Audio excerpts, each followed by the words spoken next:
Jumlah korban yang tewas akibat dua gempa bumi dahsyat yang mengguncang Venezuela pada Rabu 24 Juni 2026 waktu setempat meningkat. Hingga Jumat 26 Juni 2026, total korban mencapai 589 jiwa. Selain itu, sedikitnya 2.980 orang lainnya juga mengalami luka-luka imbas gempa dahsyat tersebut. Sementara tak kurang dari 250 bangunan, 8 rumah sakit, dan 20 pusat perbelanjaan rusak atau hancur.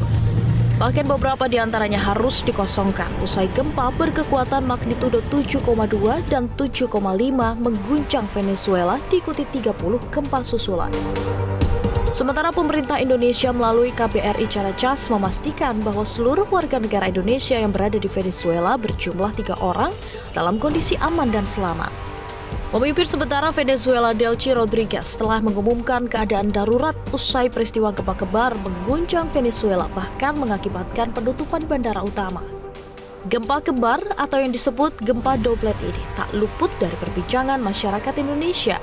Apalagi sebagai negara dengan julukan Ring of Fire, Indonesia memiliki sejarah gempa yang sama. Bahkan media sosial ramai memperbincangkan dampak gempa doblet Venezuela terhadap kondisi kegempaan tanah air. Lalu, apakah benar Indonesia kini tengah dalam ancaman usai rentetan gempa di sejumlah negara termasuk Jepang? Kami akan ulas dalam segmen Fact Check.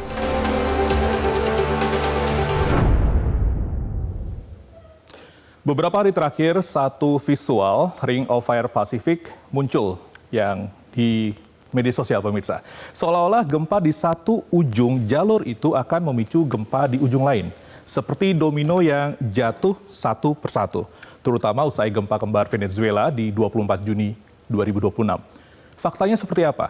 Fact Check kali ini mengulasnya. Ring of Fire Domino, Venezuela punya jawabannya.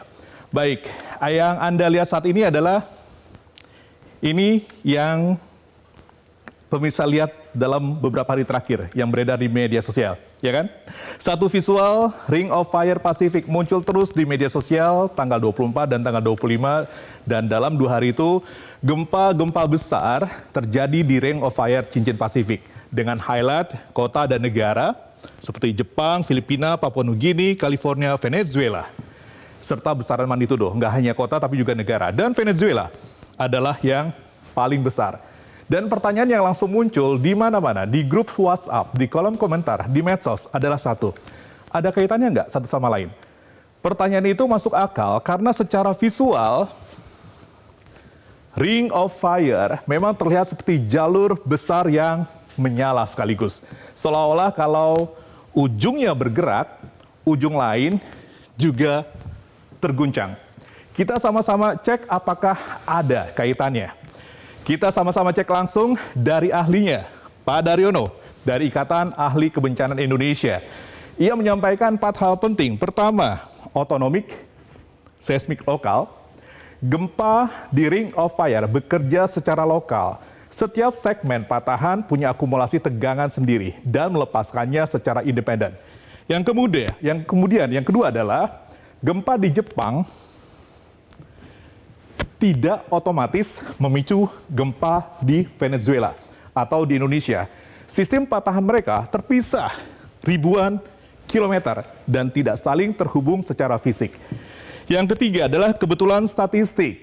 Kalau dalam satu periode banyak gempa terjadi di berbagai tempat, itu lebih merupakan kebetulan statistik dari sistem tektonik global yang memang sangat aktif. Tapi ada satu pengecualian, dan ini justru menjadi inti dari kejadian di Venezuela. Pengecualian doublet. Hubungan antar gempa baru menjadi relevan jika terjadi pada satu sistem patahan yang sama. Seperti dalam kasus gempa kembar atau doublet di Venezuela. Dan itulah persis sekali lagi yang terjadi di Venezuela. 2 gempa, satu sistem, 39 detik. Kita lihat videonya. Yang terjadi di Venezuela bukanlah gempa biasa. Ini seismik doublet. Cara kerjanya adalah bayangkan 2 pegas yang saling berdekatan.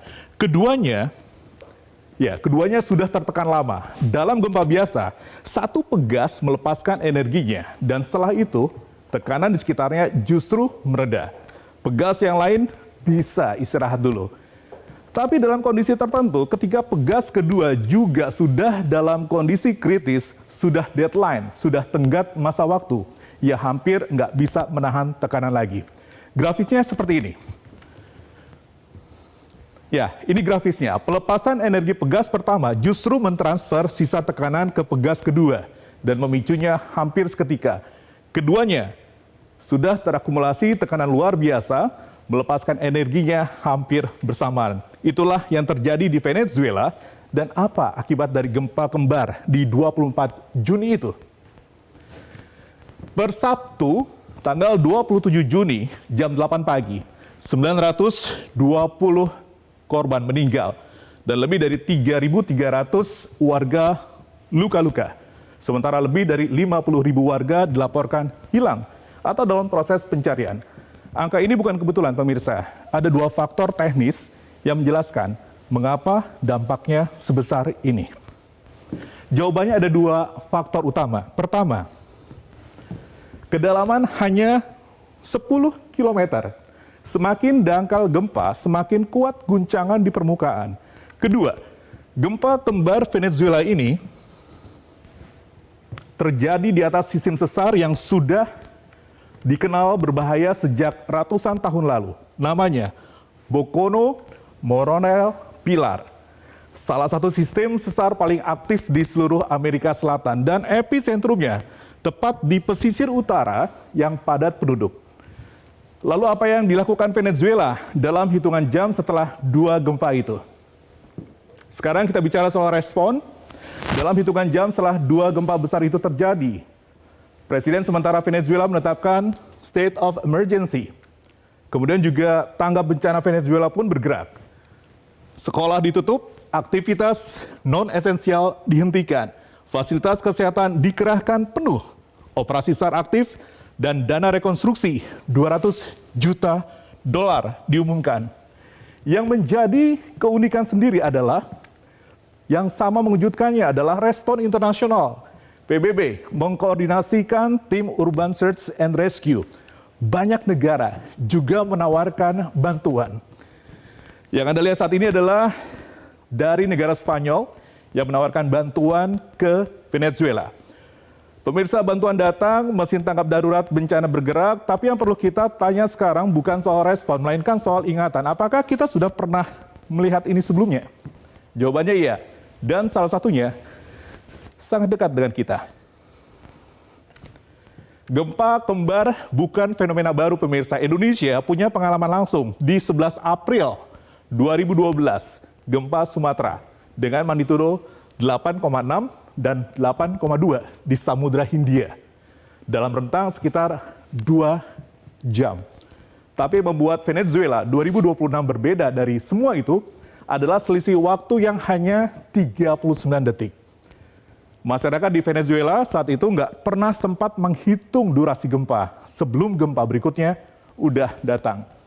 Dan itulah gambaran sebenarnya yang dihadirkan oleh kejadian ini. Bukan sekedar berita dari Venezuela. Pertanyaannya bukan kapan, pertanyaannya adalah kita udah siap. Yang bekerja, pemirsa, saat gempa bukan otak yang panik, tapi otot ingatan. Dan otot ingatan hanya terbentuk dari satu hal, latihan yang berulang. Drop, jatuhkan diri ke lantai, jangan berlari, jangan berdiri. Karena lantai adalah titik paling aman yang bisa dicapai dalam detik pertama. Kemudian, cover, berlindung di bawah meja yang kokoh. Kalau nggak ada meja, lindungi kepala dan leher dengan kedua tangan. Kepala dan leher, bukan wajah, bukan dada.